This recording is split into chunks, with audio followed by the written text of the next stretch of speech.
छोटे से गांव में चतुरानन नाम का एक गरीब ब्राह्मण रहता था। वो ब्राह्मण तो था, पर न पढ़ाई में बहुत तेज, न धन दौलत में। उसके घर में 4 बच्चे थे और रोज का गुजारा मुश्किल से चलता था। एक शाम चतुरानन उदास बैठा था, तभी उसकी पत्नी प्रज्ञा रोते हुए बोली, चतुरानन जी, बच्चे कह रहे हैं पापा ब्राह्मण है, उन्हें तो बहुत से मंत्र आते होंगे, वो कोई जादू क्यों नहीं करते? प्रज्ञा, अब बच्चों को कौन समझाए कि ऐसा कोई भी मंत्र नहीं जो हमें अमीर बना दे। अब और नहीं सहा जाता। कल ही हम शहर चलेंगे, वहां कुछ न कुछ काम मिल जाएगा। कम से कम बच्चे भरपेट खाना तो खा सकेंगे।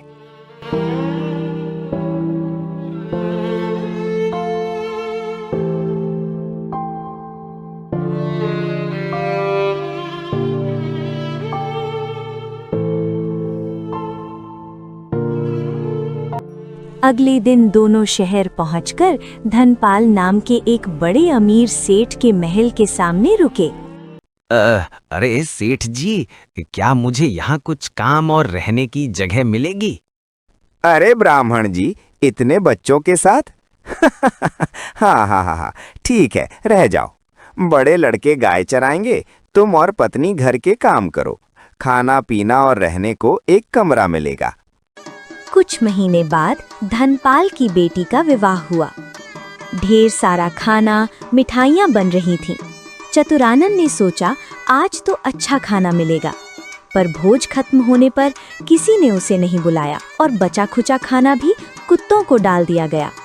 रात को वो उदास होकर बोला, देखा प्रज्ञा, गरीब की कोई इज्जत नहीं। हमें तो भोजन तक नहीं पूछा आज।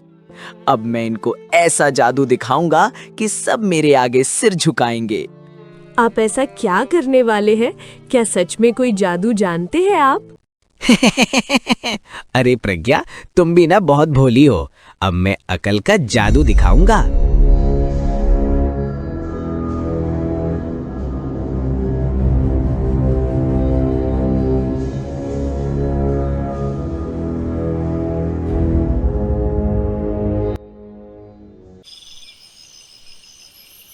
रात में चतुरानन ने धनपाल के दामाद का बहुत ही कीमती घोड़ा चुराकर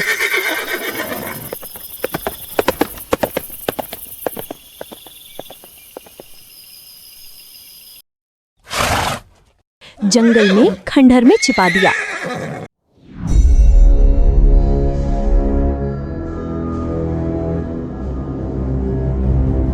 अरे नमक हराम, एक घोड़ा नहीं संभाला जा सका तुझसे? वो घोड़ा बहुत कीमती था।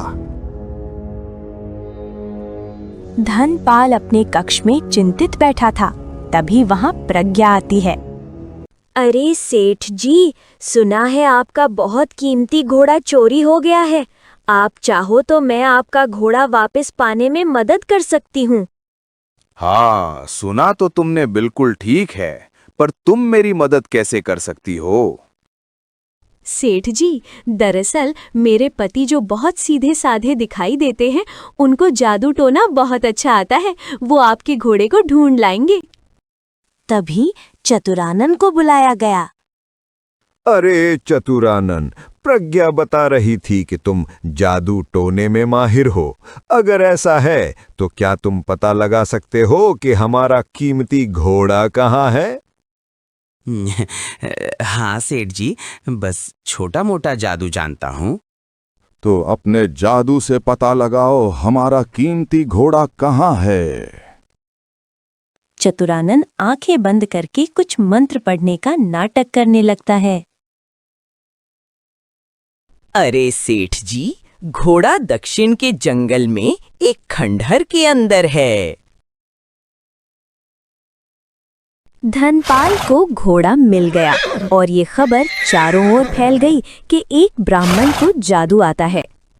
मैं तुम्हारी जादू की विद्या से अति प्रसन्न हुआ।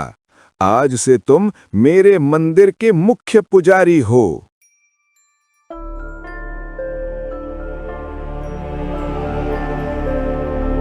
अरे पंडित जी, हमने सेठ जी को बेवकूफ तो बना दिया, पर कहीं हमारा ये झूठ पकड़ा न जाए। अरे प्रज्ञा, तुम तो खाली परेशान हो रही हो। अगर कभी कुछ ऐसा हो भी गया तो तब की तब देख लेंगे। फिलहाल तो अभी जो हमारा अच्छा वक्त आया है उसके मजे लेते हैं, आगे की आगे देखी जाएगी। अब चतुरानन के दिन मजे में गुजरने लगे।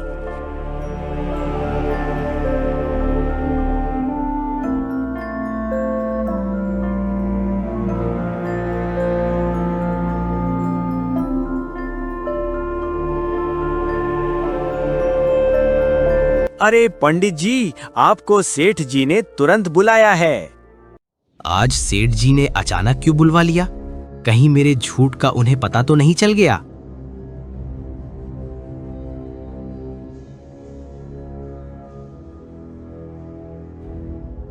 चतुरानन, आज हमें तुम्हारे जादू की फिर से जरूरत है।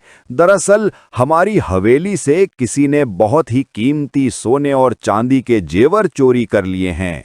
अब तुम अपने जादू से पता लगाओ कि वो कहाँ हैं।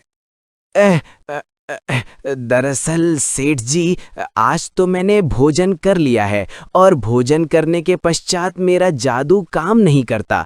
तो सेठ जी, मैं आपको कल सुबह बता दूंगा कि आपका कीमती सामान कहाँ है।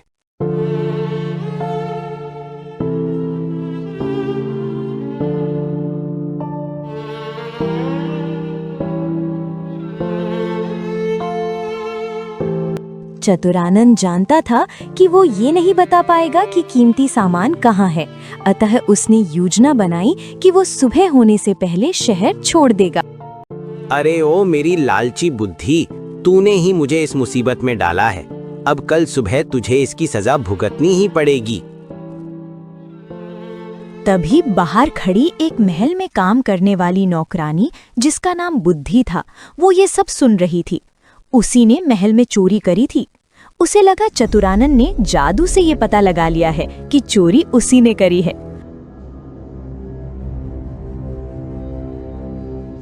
वो चतुरानन के पास गई, बोली, हे ब्राह्मण देवता, मुझे माफ कर दो। मैं और मेरा भाई चोर हैं। सामान अनार के पेड़ तले गढ़ा हुआ है।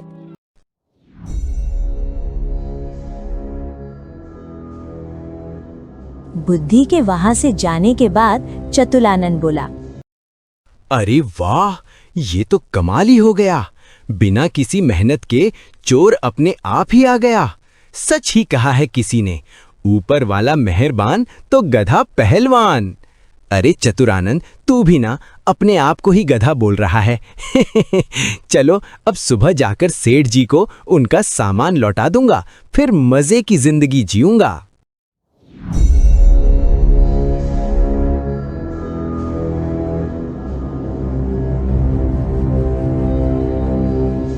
अगले दिन चतुरानन ने सारा सामान धनपाल को ले जाकर वापस दे दिया। अरे चतुरानन, तुम तो बहुत ही बढ़िया जादू टोना जानते हो। तुमने बहुत ही कीमती हीरे जवाहरात को खोज निकाला। अरे सेठ जी, ऐसे छोटे मोटे जादू तो मैं रोज करता हूँ। ये तो मेरे बाएं हाथ का खेल है। अब चतुरानन के जादू की खबर पूरे शहर में आग की तरह फैल गई और ये खबर सेठ के प्रमुख सलाहकार विद्यासागर तक भी पहुंची। अरे बेल बुद्धि, क्या मैंने सही सुना है कि सेठ जी के दरबार में एक बहुत ही बड़ा जादूगर है जो कि एक पंडित है और वो अपने जादू से सेठ जी का बहुत खास हो गया है? हाँ सलाहकार जी, वो बहुत ही बड़ा जादूगर है। उसने सेठ जी की खोई हुई चीज ढूंढ निकाली, परंतु उसका जादू भोजन करने के बाद काम नहीं करता। भोजन करने के बाद काम नहीं करता? ये तो कोई जादूगर नहीं, कोई बड़ा ठग लगता है। इसका तो भांडा फोड़ना पड़ेगा, वरना कहीं सेठ जी मेरी जगह उसको अपना सलाहकार ना बना लें। कल सुबह ही मैं उसका भांडा फोड़ दूंगा और पूरे शहर को पता लग जाएगा कि वो जादूगर नहीं बल्कि एक ठग है। अगले दिन सुबह सुबह ही सलाहकार ने चतुरानन को सेठ के कक्ष में बुलाया और बोला, अरे पंडित जी, सुना है आप जादू टोने में बहुत माहिर हैं। जादू टोना, वो तो मेरे बाएं हाथ का खेल है। तो पंडित जी, जैसा कि अभी सुबह सुबह का वक्त है, आपने भोजन तो नहीं किया होगा। नहीं नहीं, अभी तो मंदिर में पूजा करूंगा, तब जाकर कहीं भोजन करूंगा। चतुरानन ने ये सब बोल तो दिया था, परंतु उसे ये पता नहीं था कि वो कितनी बड़ी मुसीबत में फंसने वाला था। आज उसके जादू की, या कहें किस्मत की, असली परीक्षा होने वाली थी। अरे पंडित जी, जब से मैंने आपके जादू के बारे में सुना है, तब से मैं आपका जादू देखने के लिए उत्सुक हूँ। आज तो मैं आपका जादू देख के रहूंगा।